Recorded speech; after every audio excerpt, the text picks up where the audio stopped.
Bismillah, alhamdulillah, wassalatu wassalamu ala rasulillah wa alihi wa sahbihi wa mawalah wa la hawla wa la quwata illa billah amma ba'd.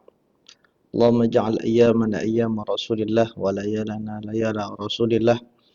Allahumma ja'al sabahana sabah salihin wa masa'ana masa'a salihin wa alhiqna bis salihin.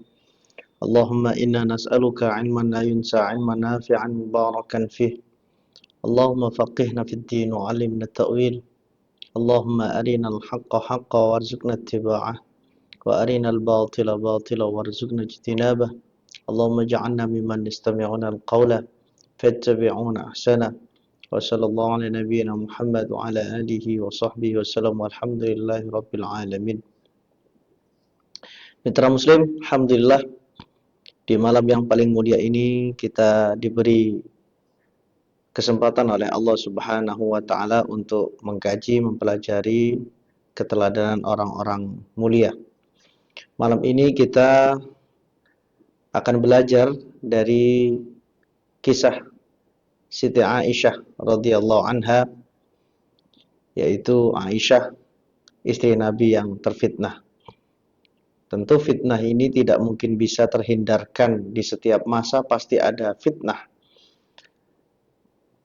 Entah itu fitnah kecil maupun fitnah besar, entah itu menyerang pribadi kita sendiri atau orang-orang terdekat kita, sehingga fitnah itu sekali lagi tidak mungkin bisa terelakkan, tapi fitnah itu bisa bagaimana caranya kita menghadapinya saat fitnah itu datang.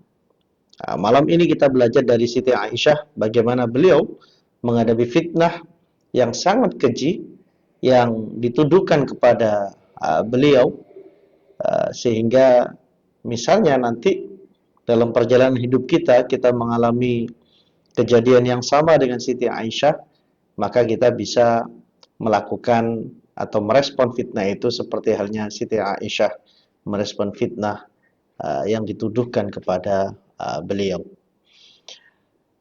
Kisah ini sebetulnya bersumber dari hadis sahih riwayat Imam Bukhari, bahwa Siti Aisyah sendiri yang bercerita. Siti Aisyah sendiri yang bercerita, beliau mengatakan, kana Rasulullah sallallahu alaihi wasallam idza arada an yakhruja safaran aqra'a baina azwajihi. Rasulullah itu kalau mau safar, mau bepergian, entah itu untuk urusan peperangan atau untuk urusan yang lainnya, beliau selalu ditemani oleh istri beliau, dan siapa yang menemani itu maka harus ada qur'ah. Qur'ah itu undian, diundi. Sehingga siapa yang nama ayatuhunna kharaja sahmuha kharaja biha ma'ahu. Siapa nama yang dia itu keluar atau beruntung saat itu, ya dialah yang menemani Rasulullah sallallahu alaihi wasallam. Nah, saat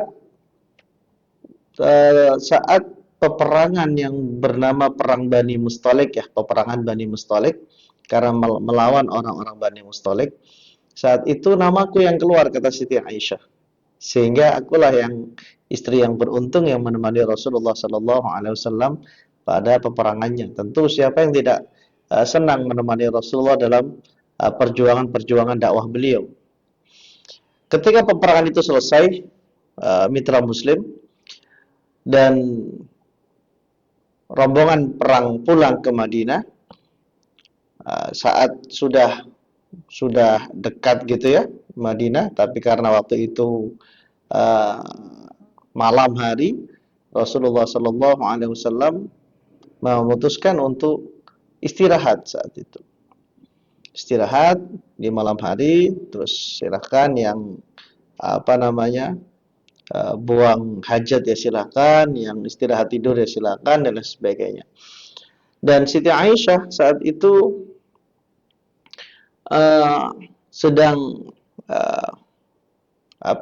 buang hajat gitu ya. Beliau ada kebutuhan lah, sehingga berpisah dari rombongan saat itu. Siti Aisyah menunaikan kebutuhan beliau, dan ketika kembali ternyata beliau merogoh leher beliau ternyata tidak ada kalung pemberian Rasulullah Sallallahu Alaihi Wasallam. Jadi kata beliau, faida iqdun li min jaz'i alfar qad inqata'a. Ternyata putus ini kalungnya. Akhirnya Siti Aisyah faraja'tu faltamastu iqdi. Beliau kembali lagi ke tempat yang beliau tadi itu menyelesaikan keperluan beliau untuk mencari-cari. Apalagi zaman dulu ya, malam hari terbatas kan ya, Mas Ridwan, terbatas cahaya, terbatas dan sebagainya. Siti Aisyah karena mencari dengan sangat serius ya, sampai-sampai Siti Aisyah ini agak jauh dari rombongan. Dan ketika beliau kembali, ternyata rombongan sudah tidak ada. Para sahabat terlebih yang saat itu menuntun ontanya Siti Aisyah, itu mengira Siti Aisyah sudah di dalam tenda onta. Itu kalau nama dalam bahasa Arabnya itu haudaj, ya, haudaj itu. Jadi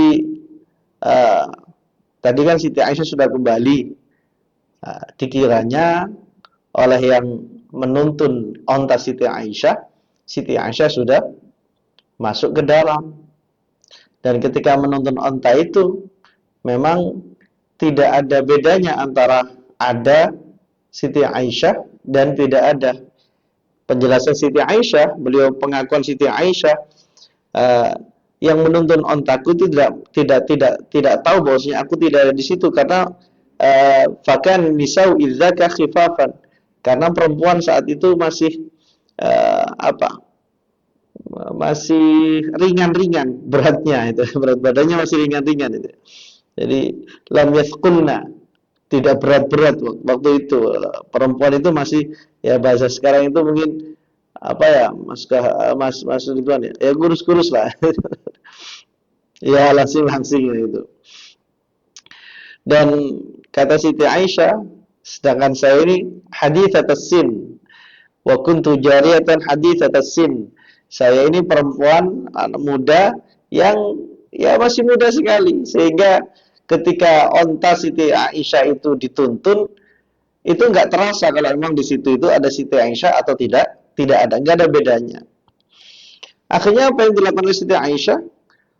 Ya, ketika rombongan ini sudah berjalan gitu ya, sepi, nggak ada siapapun di situ, Siti Aisyah kemudian memutuskan untuk duduk di tempat ontanya berhenti ya, di tempat istirahat tadi itu, dengan harapan nanti para sahabat itu mendapati bahwasanya di tenda onta Siti Aisyah tidak ada Siti Aisyah, sehingga mereka kembali untuk mencari Siti Aisyah. Dan ternyata fabaina ana jalisatun ghalabatni ainayya fanimtu. Qadarullah, Allah mentakdirkan Siti Aisyah ini ngantuk, tertidur di situ.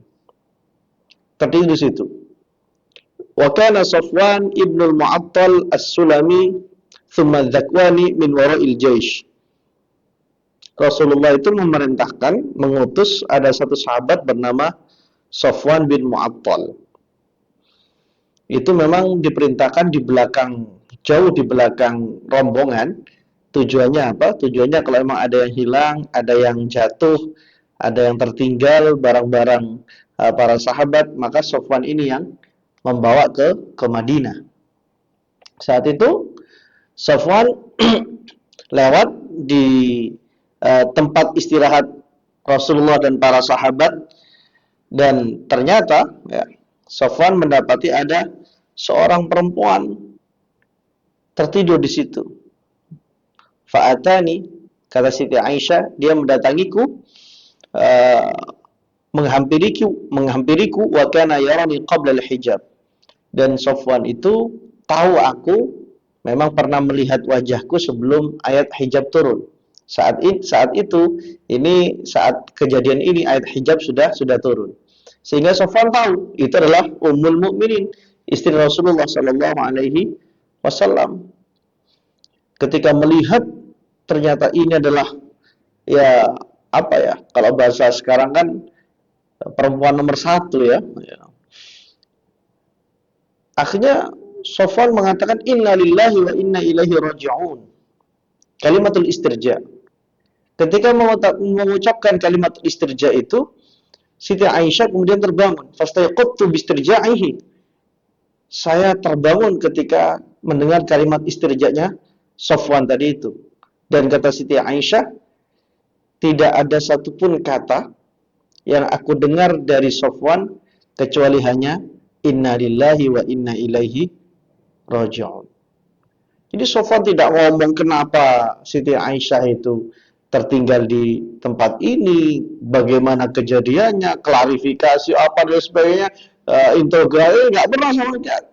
Karena Sofwan tahu betul bagaimana adab dan akhlak kepada istri Rasulullah Sallallahu Alaihi Wasallam. Sofwan tidak mengatakan apapun, tidak bertanya tentang apapun, tidak mengucapkan apapun kecuali hanya inna lillahi wa inna ilaihi raji'un. Kalimat istirja. Lalu Siti Aisyah dipersilakan oleh Sofwan untuk naik ke onta Sofwan dan kemudian Sofwan apa namanya? Ya ontanya ini kemudian Sofwan yang tentunya Sofwan yang ini ya mengarahkan ontanya ini ya. Gimana? Bukan, yang nunggangi ini Siti Aisyah. Yang naik Siti Aisyah, Sofwan kemudian ya dibawa dan ini mengarahkan ontanya ini ya.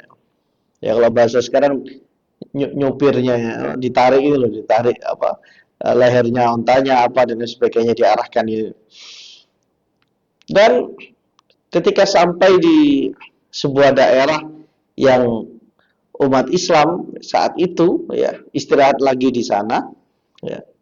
Jadi para sahabat ini kan tadi perjalanan nih, terus mereka istirahat lagi, istirahat dan ternyata daerah namanya fi Nahriz Zahirah ya. Dan ternyata mereka kehilangan Siti Aisyah. Mana Siti Aisyah? Mana Siti Aisyah? Dan Siti Aisyah datang dengan onta, yang mana onta itu dituntun oleh Sofwan bin Mu'attal. Maka kata Siti Aisyah, fahalaka man halaka. Maka hancurlah orang yang hancur saat itu.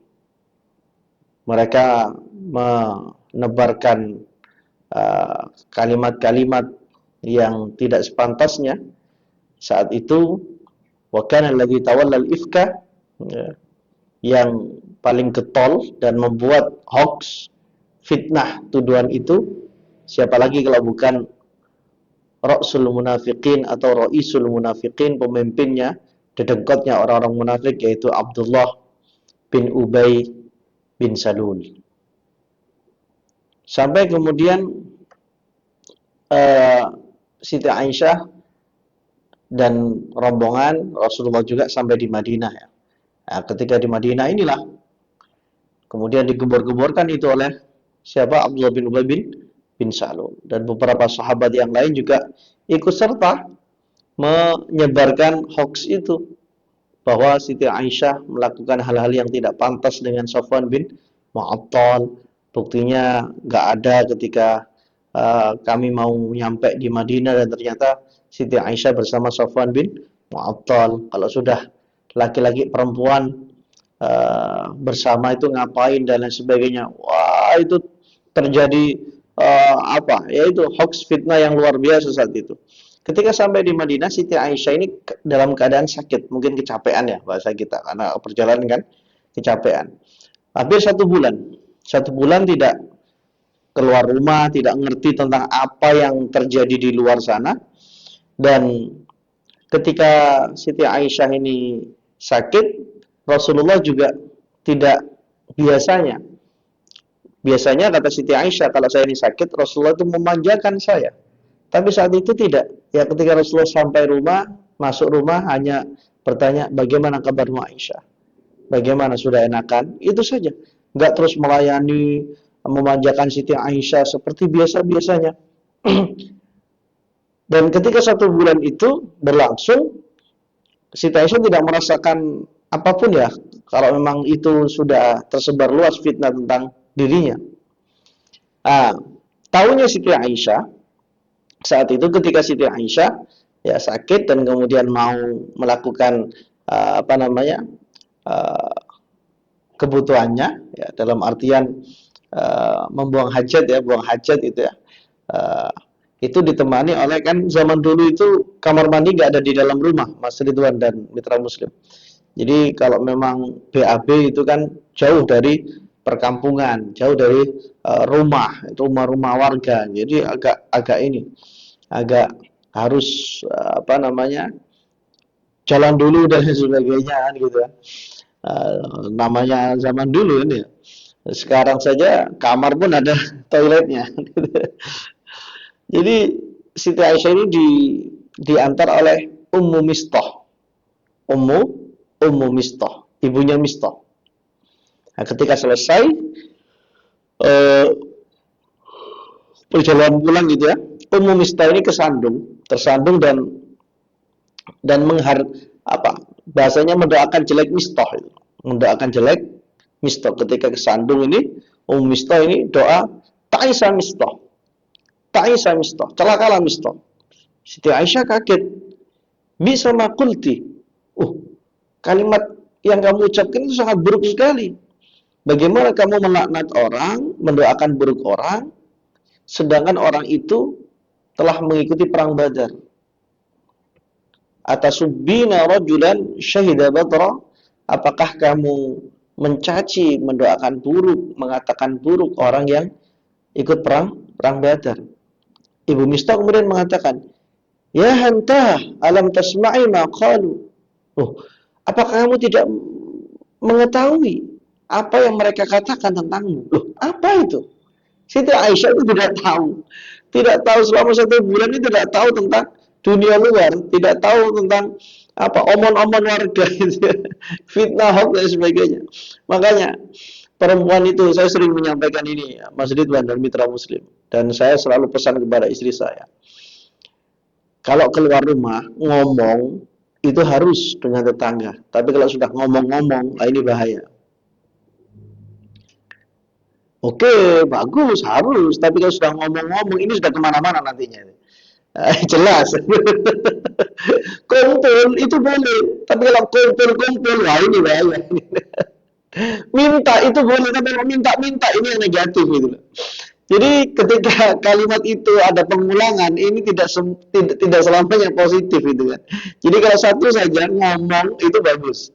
Tapi kalau sudah ngomong-ngomong, wah ini sudah nanti akan menjurus kepada hal-hal yang negatif. Pastinya seperti itu. Kumpul itu bagus, tapi kalau sudah kumpul-kumpul, ya ini bahaya.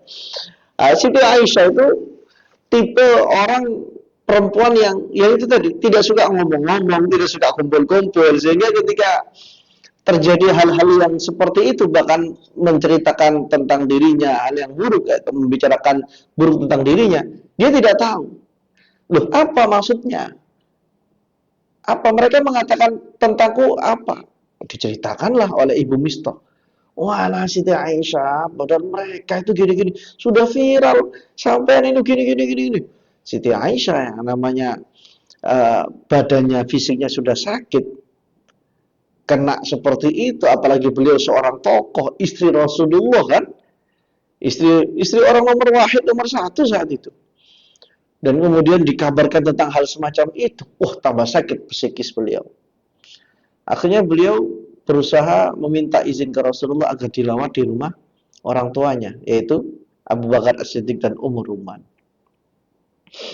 Ketika pulang ke rumah orang tuanya, ke rumah Abu Bakar As-Siddiq dan ibunya Siti Aisyah ini, ya kemudian Abu Bakar As-Siddiq sudah tahu, ya bahasa kita mungkin itu yang terjadi benar apa tidak.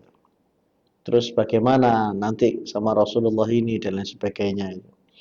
Siti Aisyah, Masya Allah, penuh dengan kesabaran, beliau berusaha untuk menenangkan dirinya, meskipun air mata tidak pernah berhenti dan terbendung, ya, selalu mengucur setiap malam, beliau tidak bisa tidur dan lain sebagainya. Nah, di saat Siti Aisyah ini mencoba mencari ketenangan di rumah orang tuanya, Rasulullah SAW ini seorang suami yang bijaksana. Dia tidak mudah begitu saja, Rasulullah tidak mudah begitu saja mengiyakan kabar tentang Siti Aisyah yang negatif ini. Rasulullah mencoba untuk bertanya kepada beberapa sahabatnya. Nah, ini juga salah satu uh, apa ya, teladan ya. Jadi jangan mudah kemudian menghakimi, menuduh pasangan satu sama lain. Maka mintalah pendapat dulu, mintalah informasi yang benar dan lain sebagainya. Rasulullah Shallallahu Alaihi Wasallam ini kemudian bertanya kepada uh, beliau bertanya kepada tiga sahabat ya, tiga sahabat, dua laki-laki, satu yang perempuan. Yang pertama tentang kepada Osama bin Zaid. Osama bin Zaid yastashiruhuma, bahwa Rasulullah ini minta pendapat kepada Osama bin Zaid dan Ali bin Abi Thalib. Kata Rasulullah, gimana ini?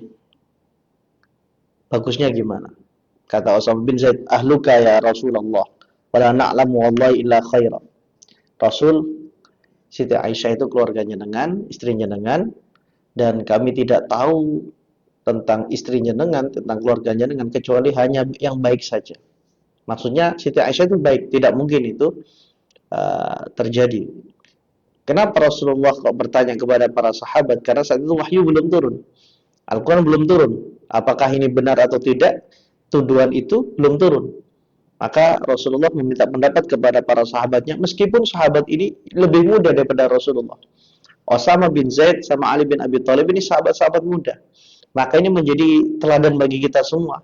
Kita juga bisa kok, boleh kok minta pendapat kepada orang yang misalnya yang di bawah kita usianya, atau di bawah kita keilmuannya, di bawah kita jabatannya, di bawah kita segalanya, itu kita boleh kok. Rasulullah saja itu masih minta pendapat atau musyawarah, minta pendapat kepada Osama bin Zaid dan Ali bin Abi Thalib yang usianya jauh di bawah Rasulullah. Ya, jadi minta pendapat itu nggak hanya kepada orang yang lebih tua saja. Nah, ini salah satu keteladanan Rasulullah. Beliau sangat sangat tawadhu sekali, dan ini juga menjadi sekali lagi teladan bagi kita semua. Kemudian Rasulullah tanya kepada Ali bin Abi Thalib. Ali bin Abi Thalib mengatakan, ya Rasulullah, lam yudayyiqillahu alaika wan nisa'u siwaha katsirun wasalil jariyata tasduqka. Rasul, jangan sampai perkara pernikahan atau perempuan ini atau istri ini itu membuat jenengan ini kalut, bingung, dan Allah tidak mungkin membuat jenengan ini bingung hanya masalah itu. Cobalah tanya kepada perempuan di luar sana yang bisa nanti meyakinkan panjenengan untuk memutuskan segala apapun yang nanti jenengan keputuskan. Kemudian Rasulullah SAW memanggil Barirah. Barirah ini perempuan muda yang juga teman dekat Siti Aisyah ya. Ya Barirah, ar-ra'aiti fiha syai'an yaribuki? Barirah, apakah kamu pernah melihat ada sesuatu yang membuatmu ragu kepada Aisyah? Barirah menjawab, la wallah walladhi ba'athaka bil haqq in ra'aitu minha amran aghmisuhu 'alayha qat akthara min annaha jariyatun hadithatus sin tanamu 'anil 'ajin fata'ti dajin fata'kuluhu. Kemudian Barirah menjawab, Rasul, saya melihat Siti Aisyah itu adalah perempuan yang polos, perempuan yang nggak macam-macam ya, apalagi usianya masih muda, tidak ada hal yang meragukanku, kata Barirah. Bagus Siti Aisyah, tidak mungkin melakukan hal yang buruk. Akhirnya Rasulullah Shallallahu Alaihi Wasallam ya ke rumah Abu Bakar As-Siddiq ya, ke rumah Abu Bakar As-Siddiq, dan ini panjang sebutnya, hadisnya panjang sekali. Rasulullah ke rumah Sidina Abu Bakar Siddiq dan mengatakan kepada Siti Aisyah, bagaimana Aisyah, kalau memang ini benar, ya akuilah, taubatlah kepada Allah. Kalau memang salah, ya segera berikan klarifikasi agar ini selesai. Siti Aisyah mengatakan bagaimana? Saya hanya bisa melakukan apa yang pernah dilakukan oleh ayahnya Yusuf. Maksudnya ayah Nabi Yusuf, Nabi Yakub. Apa maksudnya? Sabar. Sabar. Siti Aisyah memilih untuk bersabar. Kenapa kata Siti Aisyah? Kalau saya klarifikasi, saya misalnya membenarkan kabar tentang itu padahal saya tidak melakukan itu. Kalau misalnya saya menolak tentang kabar itu, bahwasanya saya tidak melakukan itu, apakah orang-orang percaya kepada saya? Belum tentu juga. Sudahlah, saya melakukan apa yang dilakukan oleh ayahnya Nabi Yusuf. Kata guru saya, Syekh Rusdi Sojaber Al-Hasani, ketika dulu belajar tentang hadis ini, ya, kitab Sahih Bukhari, beliau mengatakan Siti Aisyah itu sampai tidak menyebutkan nama Yakub, Nabi Yakub, sampai Siti Aisyah mengatakan wallahi ma ajidu li walakum mathalan illa Aba Yusuf. Kondisi seperti ini saya hanya bisa melakukan seperti yang dilakukan oleh bapaknya Yusuf. Maksudnya Nabi Yakub itu kan. Kata beliau, kata Syekh Yusri, Siti Aisyah itu sampai tidak menyebut nama Yakub, menyebut Abu Yusuf. Karena apa? Karena sudah kalut. Karena sudah pikirannya sudah, wah luar biasa. Bayangkan, istri Nabi, istri Rasul, terfitnah seperti itu, ya kan? Wah, tentu secara psikologi apa dan lain sebagainya, wah itu luar biasa. Siti Aisyah saat itu ya, tertekan sekali dan lain sebagainya, sampai-sampai tidak menyebut nama Nabi Yakub itu, nama illa Aba Yusuf itu. Fasabrun jamil wallahu musta'anu ala ma tasifun. Kata Siti Aisyah mengutip sebuah ayat ya. Fasabrun jamil wallahu musta'anu ala ma tasifun. Ini yang juga dilakukan oleh Nabi Yakub alaihissalam. Thumma tahawaltu ala firashi. Kemudian ketika sudah menjauh seperti itu, Siti Aisyah kembali ke kamar beliau dan Siti Aisyah mengatakan, saya berharap Allah Subhanahu wa taala menurunkan ayat Al-Qur'an kepada Rasulullah untuk menyelesaikan permasalahan ini, membebaskan saya dari tuduhan-tuduhan itu.